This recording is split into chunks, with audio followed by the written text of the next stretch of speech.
ঘটনা কি হয়েছে বলতে কালকে তোরা লক্ষ্মী পূজা গেছে তো রাত্রেবেলা লক্ষ্মী পূজা টুজা করলাম, অনুষ্ঠান হয়েছে বাড়িতে, খাওয়া দাওয়া করে ঘুমাইলাম। পরদিন সকালে যখন বাগান আইলাম গাছ কাটতাম আজকে আজকে, হুম। তখন ওই তো ভোর 5টা বাজে হুম। আয়া এদিকে 7 থেকে 8টা গাছ পোজ দেওয়ার পরে আইলাম এদিকে আয়া এদিকে কিটা মানে প্রথম একটা গাছ দেখছি কাটা, আমি তো ভাবছি এটা কি কোনো রকম এটা ইয়া হইতেই পারে। এরপর চাই দিয়ে পর আমার এই 5টা গাছ মানে দাও দিয়ে কুবাই রাখছে। এই গাছটি কি মানে আপনার কি মনে হয় এটা কি মারাত্মকভাবে ক্ষতি হয়েছে এইভাবে? হ্যাঁ, গাছটি তো মা তো বিপদ হয়েছে, এটা আমার মনে হয় যে আর 2-3 বছর যাবো তার কারণ দিত না।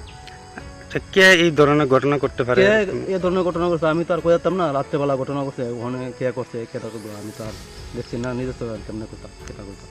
এই ধরনের ঘটনা মানে আর হয়েছে না না, এই ধরনের ঘটনা আর হয়েছে না, এই কালকে রাত্রি প্রথম হয়েছে। এই বাগানটা আপনার বাড়ি থেকে কতটুকু দূর আছে? বাগানটা আমার বাড়ি থেকে প্রায় আধা কিলোমিটার হবো। আচ্ছা আচ্ছা, তো কি চান এখন মানে আপনি এই বিষয়টা নিয়ে? এই বিষয়টা না হলে আমি আর কি চাবো, ওখানে আমি গরিব মানুষ, ওখানে আর কি করাম, ওখানে যাওয়ানো তো হয়েছে। ওখানে আমি চাই আমার লগে আরও বাগান আছে তারা যাতে একটু সতর্কতা হয়। আজকে আমার এই ঘটনা হয়েছে, কালকে আরেকজনের এই ঘটনা হতে পারে। একটু শুধু সতর্কতা কে যদি মনে করেন কাজ করে তো মনে হয় কে করছে বা একটু ধরাও পড়লে পড়তে পারে। এই বাগান ছাড়া এমনিতে আপনি আর কি করেন? বাগান ছেড়ে এমনিতে কী করে বলতে বাগানটা আমার একমাত্র সম্বল। মনে করেন আমার 90 থেকে 95টা গাছ আছে, হুম। কোনো রকমে এই বাগানের উপর আমার নির্ভরশীল। এছাড়া দিনমজুরি কাজ করি, দিনমজুরি কাজ তো এখন আর বাড়িতে ঘরে কোনো কাজকর্ম নাই, খুব অভাবের মধ্যে আমি আছি, খুব কষ্টের মধ্যে দিন যাপন করছি। আপনার পরিবারে কে কে আছে? আমার পরিবারে 3 জন লোক আছে, আমি, আমার ছেলে, আমার স্ত্রী। আচ্ছা, আপনার নাম কি? আমার নাম প্রমোদ রায়। এই এলাকাটার নাম? কাঞ্চনমাল। কত নম্বর ওয়ার্ড এটা? এটা আমি যে আমার ওয়ার্ডের হচ্ছে 2 নম্বর ওয়ার্ড, আর বাগানটা হচ্ছে 3 নম্বর ওয়ার্ড।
ঘটনা কি হয়েছে বলতে, কালকে তোরা লক্ষ্মী পূজা গেছে, হুম। তো রাত্রেবেলা লক্ষ্মী পূজা টুজা করলাম, অনুষ্ঠান হয়েছে বাড়ির, খাওয়া দাওয়া করে ঘুমাইলাম। পরদিন সকালে যখন বাগানে এলাম গাছ কাটতাম আজকে? আজকে, হুম। তখন ওই তো ভোর 5টা বাজে হুম। আয়া এদিকে 7 থেকে 8টা গাছ পোজ দেওয়ার পরে আইলাম এদিকে আয়া এদিকে তা মানে প্রথম একটা গাছ দেখছি কাটা, আমি তো ভাবছি এটা কি কোনো রকম এটা ইয়া হইতেই পারে। এরপর চাই দিয়ে পর আমার এই 5টা গাছ এমনি দাও দিয়ে কুবাই রাখছে। এই গাছটি কি মানে আপনার কি মনে হয় এটা কি মারাত্মকভাবে ক্ষতি হয়েছে এইভাবে? হ্যাঁ, গাছটি তো মা তো বেঁকে দিয়েছে, এটা আমার মনে হয় যে আর 2-3 বছর যাবো তার কারণ দিত না।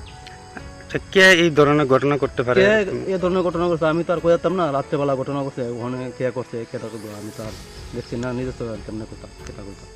এই ধরনের ঘটনা মানে আর হয়েছে নি? না এই ধরনের ঘটনা আর হয়েছে না, এই কালকে রাত্রি প্রথম হয়েছে। এই বাগানটা আপনার বাড়ি থেকে কতটুকু দূর আছে? বাগানটা আমার বাড়ি থেকে প্রায় আধা কিলোমিটার হবো। আচ্ছা আচ্ছা। তো কি চান এখন মানে আপনি এই বিষয়টা নিয়ে? এই বিষয়টা না হলে আমি আর কি চাবো, ওখানে আমি গরিব মানুষ, ওখানে আর কি করাম, ওখানে যাওয়ানো তো হয়েছে। ওখানে আমি চাই আমার লগে আরও বাগান আছে, তারা যাতে একটু সতর্কতায়, আজকে আমার এই ঘটনা হয়েছে, কালকে আরেকজনের এই ঘটনা হইতে পারে, একটু শুধু সতর্কতা কে যদি মনে করেন কাজ করে তো মনে হয় কে করছে বা একটু ধরাও পড়লে পড়তেও পারে। এই বাগান ছাড়া এমনিতে আপনি আর কি করেন? বাগান ছেড়ে এমনিতে কী করে বলতে, বাগানটা আমার একমাত্র সম্বল। মনে করেন আমার 90 থেকে 95টা গাছ আছে, হুম। কোনো রকমে এই বাগানের উপর আমার নির্ভরশীল। এছাড়া দিনমজুরি কাজ করি, দিনমজুরি কাজ তো এখন আর বাড়িতে ঘরে কোনো কাজকর্ম নাই, খুব অভাবের মধ্যে আমি আছি, খুব কষ্টের মধ্যে দিন যাপন করছি। আপনার পরিবারে কে কে আছে? আমার পরিবারে 3 জন লোক আছে, আমি, আমার ছেলে, আমার স্ত্রী। আচ্ছা, আপনার নাম কি? আমার নাম প্রমোদ রায়। এই এলাকাটার নাম? কাঞ্চনমাল। কত নম্বর ওয়ার্ড এটা?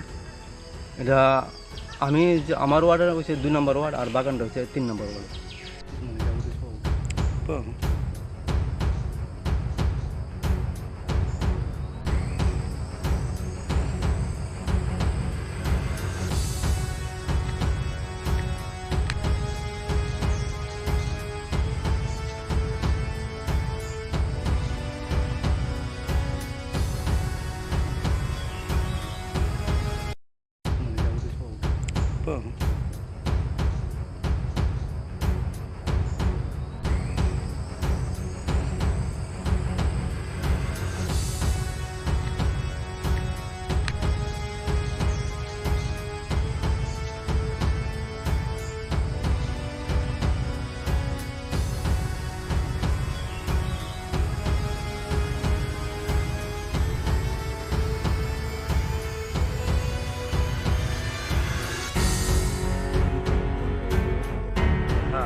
ঘটনা কি হয়েছে বলতে, কালকে তোরা লক্ষ্মী পূজা গেছে, হুম। তো রাত্রেবেলা লক্ষ্মী পূজা টুজা করলাম, অনুষ্ঠান হয়েছে বাড়িতে, খাওয়া দাওয়া করে ঘুমাইলাম।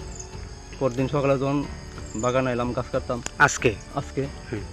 তখন ওই তো ভোর 5টা বাজে হুম। আয়া এদিকে 7 থেকে 8টা গাছ পোজ দেওয়ার পরে আইলাম এদিকে আয়া এদিকে তা মানে প্রথম একটা গাছ দেখছি কাটা, আমি তো ভাবছি এটা কি পনেরো মিনিট ইয়া হইতেই পারে। এরপর চাই দিয়ে পর আমার এই 5টা গাছ এমনি দাও দিয়ে কুবাই রাখছে। এই গাছটি কি মানে আপনার কি মনে হয় এটা কি মারাত্মকভাবে ক্ষতি হয়েছে এইভাবে হ্যাঁ, গাছটি তো মা তো বেঁকে দিয়েছে, এটা আমার মনে হয় যে আর 2-3 বছর যাবো তার কারণ দিতাম। আচ্ছা, কে এই ধরনের ঘটনা করতে পারে? কে এ ধরনের ঘটনা করছে আমি তো আর কইতাম না, রাত্রেবেলা ঘটনা করছে, ওখানে কে করছে কেটা করবো আমি তো আর দেখছি না, নিজের তো আর কেমনে করতাম কেটা করতাম। এই ধরনের ঘটনা মানে আর হয়েছে নি? না এই ধরনের ঘটনা আর হয়েছে না, এই কালকে রাত্রি প্রথম হয়েছে। এই বাগানটা আপনার বাড়ি থেকে কতটুকু দূর আছে? বাগানটা আমার বাড়ি থেকে প্রায় আধা কিলোমিটার হবো। আচ্ছা আচ্ছা, তো কি চান এখন মানে আপনি এই বিষয়টা নিয়ে? এই বিষয়টা না হলে আমি আর কি চাবো, ওখানে আমি গরিব মানুষ, ওখানে আর কি করাম, ওখানে যাওয়ান তো হয়েছে, ওখানে আমি চাই আমার লগে আরও বাগান আছে, তারা যাতে একটু সতর্ক থাকে। আজকে আমার এই ঘটনা হয়েছে, কালকে আরেকজনের এই ঘটনা হতে পারে, একটু শুধু সতর্ক থাকে। আর যদি মনে করেন কাজ করে তো মনে হয় কে করছে বা একটু ধরাও পড়লে পড়তেও পারে। এই বাগান ছাড়া এমনিতে আপনি আর কি করেন? বাগান ছেড়ে এমনিতে কী করে বলতে, বাগানটা আমার একমাত্র সম্বল। মনে করেন আমার 90 থেকে 95টা গাছ আছে, হুম। কোনো রকমে এই বাগানের উপর আমার নির্ভরশীল। এছাড়া দিনমজুরি কাজ করি, দিনমজুরি কাজ তো এখন আর বাড়িতে ঘরে কোনো কাজকর্ম নাই, খুব অভাবের মধ্যে আমি আছি, খুব কষ্টের মধ্যে দিন যাপন করছি। আপনার পরিবারে কে কে আছে? আমার পরিবারে 3 জন লোক আছে, আমি, আমার ছেলে, আমার স্ত্রী। আচ্ছা, আপনার নাম কি? আমার নাম প্রমোদ রায়, এই এলাকাটার নাম? কাঞ্চনমল। কত নম্বর ওয়ার্ড এটা? এটা আমি যে আমার ওয়ার্ডের হচ্ছে 2 নম্বর ওয়ার্ড, আর বাগানটা হচ্ছে 3 নম্বর ওয়ার্ড।